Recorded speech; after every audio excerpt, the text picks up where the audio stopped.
So I am back with another one for you guys. Na leo nitawaambia njia ambao tunaweza kukomesha ufisadi wa serikali nchi ya Kenya kwa kutumia crypto ama blockchain. Come on now, we're getting better at this. What I just told you guys is that today I'm going to tell y'all how we can stop slash slow down or curb government corruption in Kenya using crypto or blockchain. We're gonna get right into the topic, not waste any of your time. But let's understand what, or let's start off with government corruption and how that works. Usually, government corruption, whether you're talking about in the U.S. or in Kenya or you name other countries, it's pretty blatant and it's pretty straightforward. The government collects money from us people through taxes. And then they are supposed to use those taxes to do things for us. Build roads, build schools, give us healthcare, give us this, give us that. Make sure that our kids go to school, right? And not have to pay for school. But it gets stolen slowly and slowly and slowly through different ways. Now,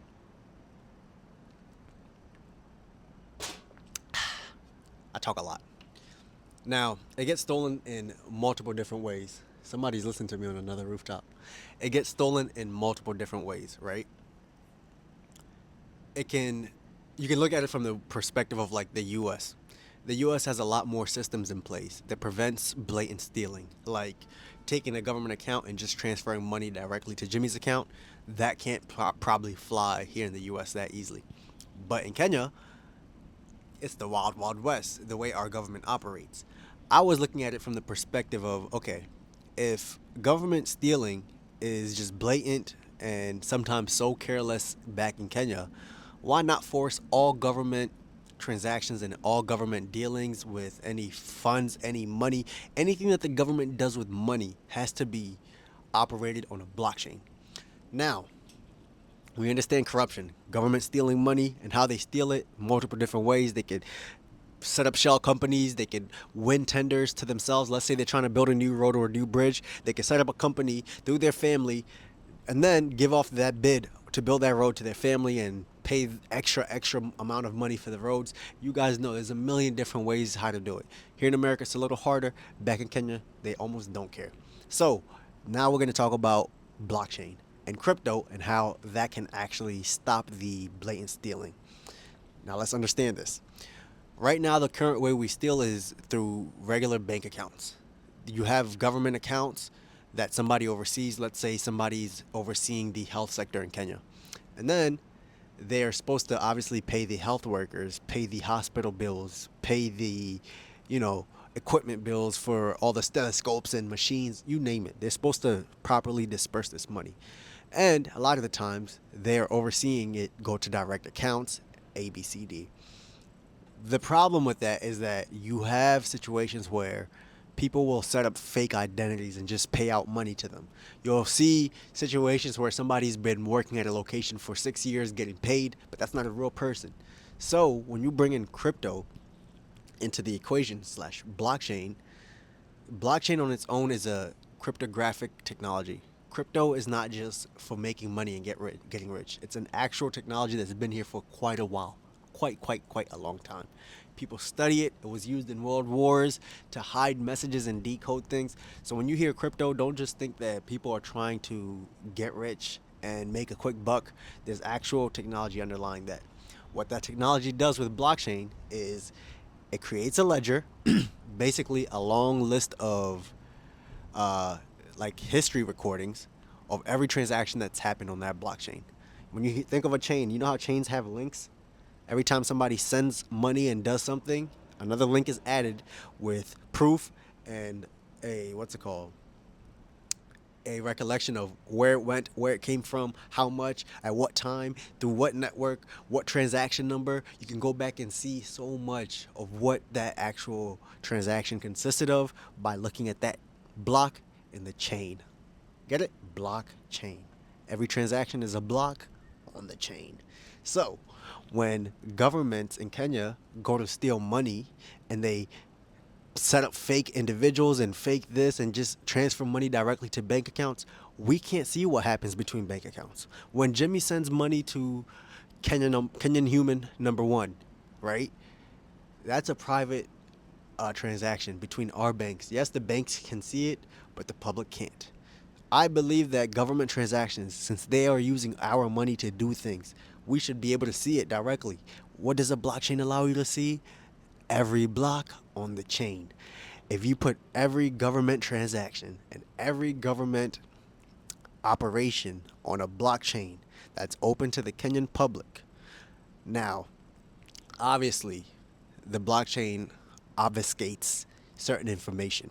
You don't want a random person to be able to read and see Jimmy just sent Mary $100. You don't want them to be able to see that. You can see account XYZ12456, a bunch of letters sent a bunch of letters to this account of this amount, etc. You can see what happened, how much it was, maybe the dollar value, and it went to here, right? So that's what I'm saying. Keep obfuscation. We shouldn't see when a government agency pays a doctor their salary. We shouldn't be able to see that John, Jimmy, John got paid 300,000 shillings this month. No, we should be able to see though that out of this government account, this government crypto account that's validated, who this person oversees. So if anything illegal happens, they're liable. They go straight to jail, right? We can see that a big chunk leaves every month, and we know that those are disbursements for payments. That can be listed on government websites to say that this is how much we're paying all employees. So you guys can go on there every month and validate.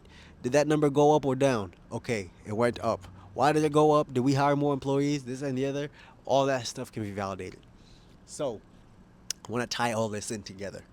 We have a lot of government corruption, right?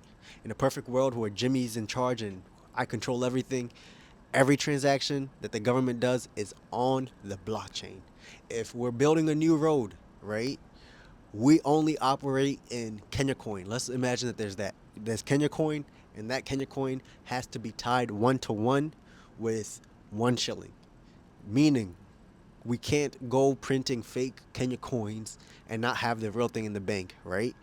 But the reason we're doing everything on Kenya coin is because we can track. If we're building this road and the tender for paving and excavation and, prepping the actual dirt cost it 100 million shillings, and that was the contract that was signed with a government, the public should be able to see that on a blockchain, what that contract consists of, and then the public should be able to see payment disbursements going out.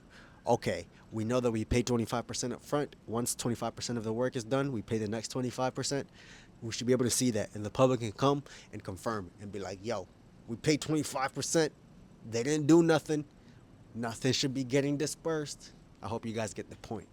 But overall, I want people to understand that crypto and cryptography and blockchain technology is an actual utility that goes further than just making money and making people get rich. So, when you see Kenya putting bills into place to actually get things moving and have some regulations and guidelines in place, that's good, because it means that later on down the line, there's guidelines that we can use to say, hey, if we have to do this with our private crypto accounts, why don't all of you get on crypto accounts? That way we can watch every disbursement that leaves our health sector, every disbursement that leaves our, energy sector, every disbursement that reads our road and infrastructure sector. We should be able to track all that on the blockchain. Welcome to Jimmy's TED Talk. That is the end of this TED Talk, and we will have way more TED Talks. Just make sure you're like Jimmy 2027. I'm going to be running, except I won't be on top of cars. I'm going to be on YouTube. Let me stop playing.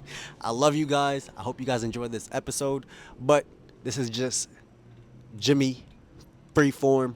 Let my mind run and just chat to you guys how I think crypto and blockchain can fix our problems. I love you guys, and I'll see you on the next one. Bye.